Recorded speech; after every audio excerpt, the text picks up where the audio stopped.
কোনদিন কাবাগরের সামনে গেলে বা কোন আত্মীয় স্বজন গেলে বলবেন, কাবাগর দেখার সাথে সাথে প্রথম যখন কালো অংশটা চোখে পড়বে, যখন আপনি মসজিদে হেরমের গেট দিয়ে ঢুকবেন, যখন ওই Fahad gate, King Fahad gate আছে, যখন ঢুকবেন অনেক দূর থেকে কালো কালো কাবাগরের একটু একটু দৃশ্য ভেসে উঠবে চোখের সামনে।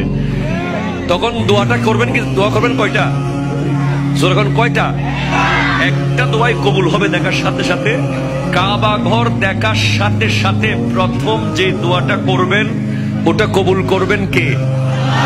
এখন শিখে নেন, অনেক মানুষ জানেন না হিকমত।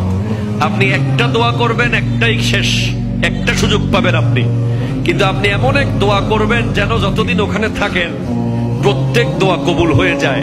এই হিকমতি দোয়াটা শিখে নেন। আপনি বলবেন, আল্লাহ আমি 10, 12, 15 যতদিন এখানে থাকবো, যতগুলো দোয়া করব সব কবুল করে নিয়েন। দোয়া করছেন কয়টা? পাবেন কয়টা? কাবা, কাবে কি রৌনক, কাবে কা মঞ্জর, আল্লাহু আকবার, আল্লাহু আকবার।